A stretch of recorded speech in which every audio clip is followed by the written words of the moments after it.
All right, so that was a pretty extraordinary press briefing which included all the European leaders who'd come along for this meeting, multilateral meeting with Donald Trump at the Oval Office. And the key takeaway point is this, something which Donald Trump mentioned, that we've got two parties who are interested in doing a deal. The actual specifics of it need to be negotiated, but he did indicate that it does appear that the two parties, that is Russia and Ukraine, as he says, are willing to negotiate for peace. Donald Trump also spoke about security guarantees for Ukraine, and it needs to be seen as to what in fact will mean security guarantees for Ukraine. And apart from this, he also indicated that there are going to be some very difficult negotiations for territory and land swaps. And this is something that Volodymyr Zelenskyy was very careful to sidestep. He did not speak much about it, but he spoke about how it was important for Ukraine to get back all of the children who've apparently been taken away from the Ukrainian territories, and he wanted to get all the men, that is the soldiers, and so those who've also been arrested after the Russians took over so the Ukrainian part of the land.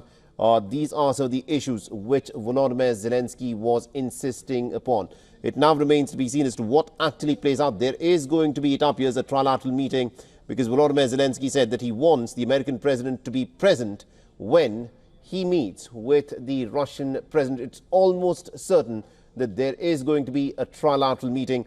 It only needs to be worked out as to when this meeting will take place and what will be the basic set of agreements that the two leaders will, of course, come together on. So this is a more reassured looking Donald Trump, who has met with all the European stakeholders. One key issue that was raised was by the German Chancellor Friedrich Merz, who said that it's almost unbelievable that we have met, there has not been a ceasefire, and one hopes that by the time there is another meeting, the second meeting happens, especially if there is a trilateral meeting, there will be a ceasefire. And my colleague Susan Tehrani is joining us live from New York. She's, of course, tracking all the developments that have been happening.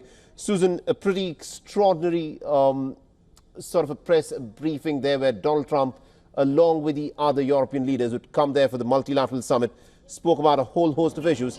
And from what Donald Trump says, it does appear that Russia and Ukraine and the United States of America have come on a certain broad-based understanding, on basis of which a deal can now be struck.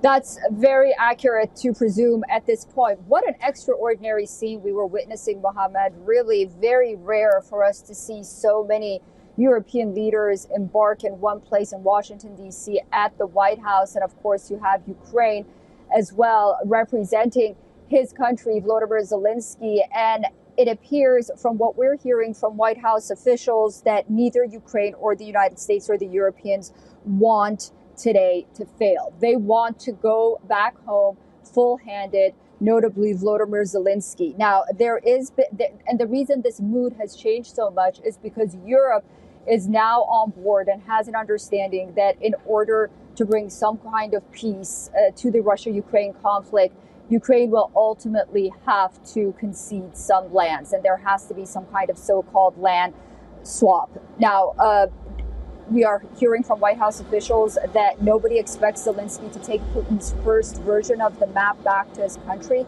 but he needs to talk about what he can let go and what is critical to him. This is very important. It's breaking news. While the White House official didn't want to be named, this person said that Europeans really understand that in order to end this war now, soon, not months, but within weeks, then they are now pushing Ukraine to give up some land as well and swallow this bitter pill. Getting clarity on security guarantees and what that looks like will make it easier for Zelenskyy to take this option back home, the option of giving up land.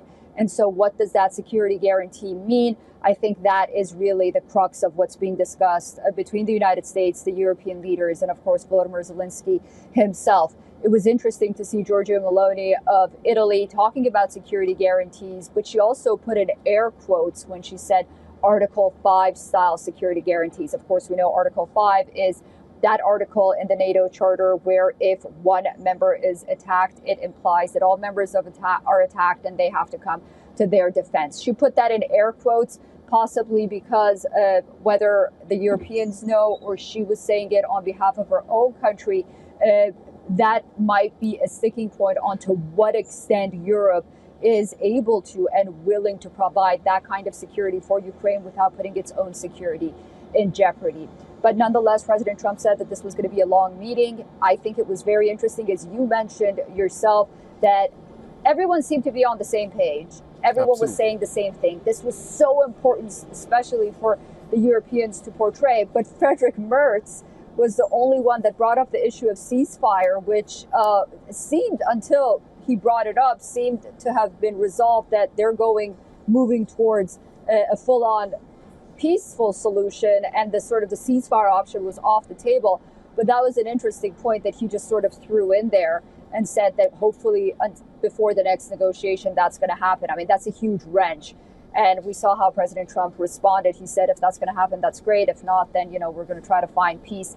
But I thought that was very interesting. And I sort of saw the Italian Prime Minister's face, Giorgia Meloni, I think she was a little startled when Merz said that. And then we saw Macron and his British counterparts sort of talking amongst themselves as well after that comment. So there were just some observations of what happened during that press conference, but it was smooth sailing. It was interesting. And I thought it was fascinating that Zelensky seems to be on board, not only with that trilateral meeting, but it appears he wants to not only talk about security guarantees, but also he's open now to some kind of land swap or concession. That indeed does appear to be the case, because Volodymyr Zelensky did not insist that he was not willing to give up land. He did not bring up the Ukrainian constitution saying that he is not, he simply cannot give up land. He's focused more on the Ukrainian children that apparently have been taken away by the Russians. He also spoke about the Ukrainian prisoners who are in the custody of the Russians, the Ukrainian journalists, etc., etc. These are some of the people that he in fact spoke about. And also, Susan, at this moment, because Donald Trump hinted at three aspects which are very critical. One, he said security guarantees, the details of it have to be gone into. We still do not know what kind of security guarantees will, of course, be extended to Ukraine. Apart from this, the very difficult negotiations for land swap and giving up of territory on part of Ukraine, and a third-party trilateral meeting involving the Russian president, the Ukrainian president, and the American president. At this point of time, how far is that trilateral meeting? Have you gotten any details at all as to when that could take place? So again, you're talking about that shift and how he didn't mention that prior to the meeting, he was on social media, during press conferences, on television, constantly saying, I cannot give up land. It appears that his position softened after a meeting with European leaders in the morning before meeting Donald Trump at the Ukrainian embassy in Washington, D.C. That meeting apparently was very critical, and that was the nudge that the European leaders were sort of giving him, saying that, we're only going to give you security guarantees if you sort of come down from this position.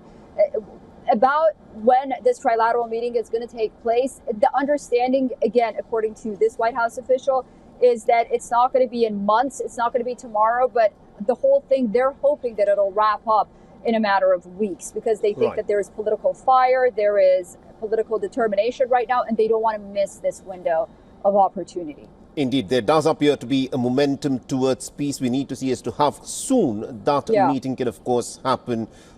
Susan, do continue to stay on. We'll slip into a short break. We'll get more updates of what is happening at this moment in the Oval Office, where it's been an extraordinary set of meetings of the American president with the top leadership of Europe, the biggest stakeholders of Europe, and they were all there.